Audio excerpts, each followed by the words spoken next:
Bonjour à tous, bienvenue dans cette capsule de formation destinée à vous aider dans l'accompagnement de personnes présentant des troubles du comportement.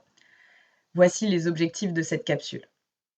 Elle est conçue pour vous fournir des outils pratiques afin de mieux comprendre les comportements observés et y répondre de manière bienveillante, efficace, tout en gardant un environnement sécurisé et respectueux pour tous. 1. Comprendre les troubles du comportement. Les troubles du comportement se manifestent sous différentes formes.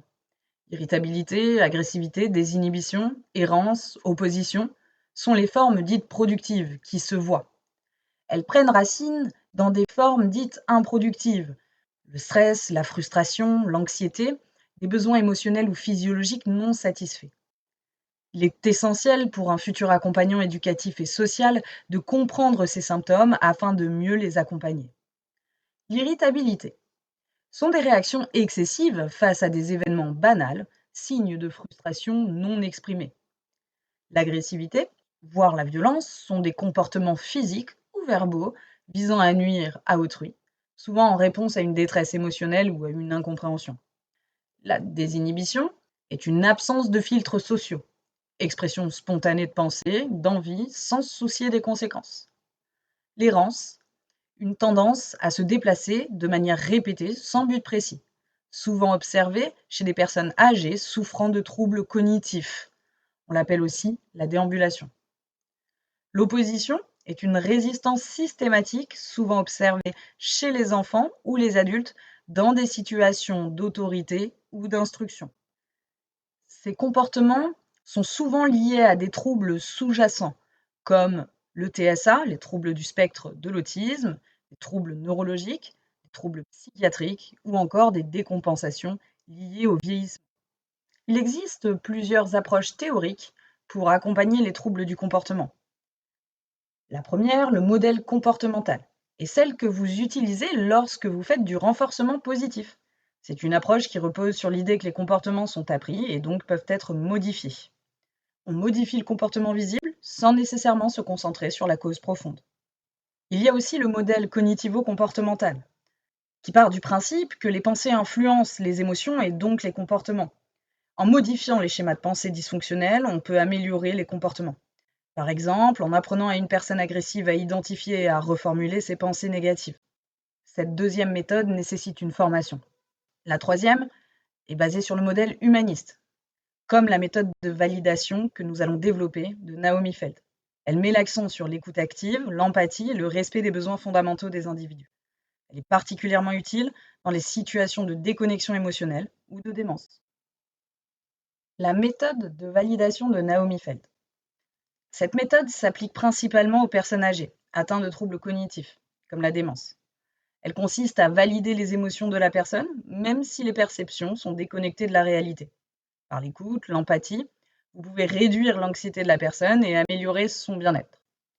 3 principes clés. Écoute active, porter une attention totale à la personne sans jugement. Validation des émotions, accepter et valider ce que la personne ressent, même si ses propos semblent déconnectés de la réalité. Et enfin, le maintien de la dignité. Respecter la personne en toutes circonstances, même en période de confusion. Lorsque vous êtes confronté à des comportements comme l'errance, la désinhibition, la méthode de validation peut être utilisée pour répondre aux émotions sous-jacentes sans confrontation directe. Cette méthode est applicable après un consensus général avec l'équipe pluriprofessionnelle de vos services ou structures. La communication non violente, CNV, de Marshall Rosenberg. C'est un outil puissant pour désamorcer des conflits et encourager une communication respectueuse. Elle repose sur 4 étapes. 1. Observation sans jugement. On observe les faits sans émettre de jugement ou d'interprétation. 2. L'expression des sentiments. Aider la personne à exprimer ce qu'elle ressent. En 3. Identifier les besoins. Identifier des besoins sous-jacents aux sentiments exprimés. 4. Formulation de demandes concrètes. Proposer des solutions pratiques, bienveillantes pour répondre aux besoins. Si, une fois appliquée, une méthode de prévention sécurisante et structurée, ainsi qu'une détection précoce et une gestion des signes avant-coureurs, la personne atteinte de troubles extrêmement productifs, appliquer une technique de désescalade. En milieu collectif, il sera fondamental d'aller sécuriser les résidents et les usagers autour de la personne.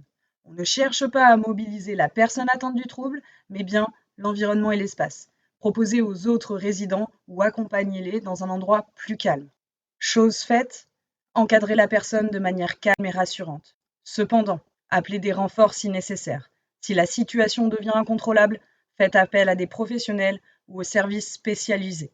Il sera nécessaire de faire un suivi post-crise. En conclusion, les troubles du comportement en milieu collectif, qu'il s'agisse d'irritabilité, d'agressivité, peuvent être gérés de manière efficace et respectueuse, grâce à une approche bienveillante et adaptée. En utilisant des méthodes comme la validation, la CNV, en identifiant les signes avant-coureurs des crises et en appliquant des techniques de désescalade, vous pouvez créer un environnement plus sécurisé et harmonieux pour tous. L'essentiel, restez calme, empathique, à l'écoute. L'objectif est de réduire les tensions tout en préservant la dignité et le bien-être des personnes accompagnées. Merci de votre écoute. À bientôt.